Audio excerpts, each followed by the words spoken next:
Il est apeuré, hein. Ah, pauvre. Je sais pas ce qu'il a vécu. Ah oui, mais avant le voyage, est-ce qu'il a entendu les bombardements? J'en sais rien. Est-ce qu'il a vu sa famille partir? Ça aussi, c'est stressant. Tout va bien.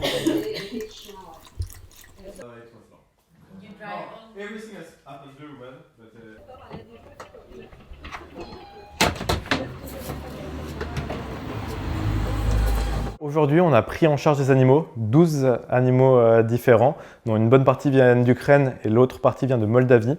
Et donc ces animaux, à cause de la guerre, malheureusement, on était obligés de les prendre en charge, de les rapatrier pour leur offrir une nouvelle vie ici en France. Nous, notre but avec l'association, c'est premièrement de les mettre dans des familles d'accueil, donc des bénévoles de l'association qui vont les prendre en charge le temps de la surveillance sanitaire. Et une fois que cette quarantaine, en gros, est passée, nous allons les faire adopter pour leur trouver une famille définitive. Les animaux ne doivent pas être en contact avec d'autres animaux. Aucun. Les chiens qui se promènent dans la rue ne doivent pas être en contact avec d'autres chiens qui se promènent dans la rue. Donc quand on voit un chien, on traverse, on s'écarte. Aucun contact. Pas de canipark, rien. Les chiens uniquement en laisse, jamais hors laisse. On les garde tout le délai de la surveillance sanitaire. Okay. D'accord ? Toutes les visites sont organisées par l'association. On vous tient au courant des rendez-vous avec le vétérinaire. C'est mon pays, ça me fait très mal ce qui se passe.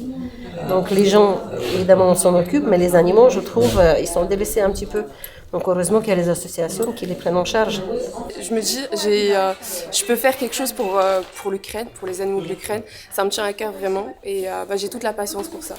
Pour le mettre à l'aise, pour voir comment ça va se passer. C'est ma fille qui m'avait mis en contact avec cette association. Je suis très heureuse qu'il s'occupe de nos animaux. Et puis elle m'a demandé si je peux l'accueillir pour le temps de quarantaine. Donc j'ai répondu oui parce que j'ai l'habitude, on avait déjà le chien. Et puis surtout qu'il est ukrainien. Hein. Je vais lui parler ukrainien bien sûr, ça va lui faire du bien. Il s'adaptera. Il est très difficile dans une situation comme celle-ci de connaître l'histoire de chaque animal, malheureusement. Il y a plusieurs cas de figure différents. Le premier cas de figure, c'est tout simplement une famille de réfugiés qui, malheureusement, au vu des difficultés, va trouver quelque part où aller, mais elle sait qu'elle ne pourra pas rester avec son animal. Donc c'est le cas le plus dur, parce que ça oblige les personnes à abandonner un animal. Deuxième cas de figure, c'est les animaux ont très peur des bruits, des bombardements, donc forcément ils vont facilement s'enfuir dans ce contexte-là. Ils vont être du coup récupérés par d'autres personnes qui vont essayer du coup de les prendre en charge, de les sauver, jusqu'à les déposer dans une association, qu'elle soit en Ukraine ou en Pologne, une fois qu'ils sont arrivés en Pologne, parce qu'ils savent qu'à ce moment-là, ils sont sauvés, ils vont être pris en charge par d'autres personnes. Dernier cas de figure, ce sont tout simplement les associations qui sont limitrophes, moldaves, polonaises, et qui du coup vont avoir plus facilement des contacts avec les associations ukrainiennes.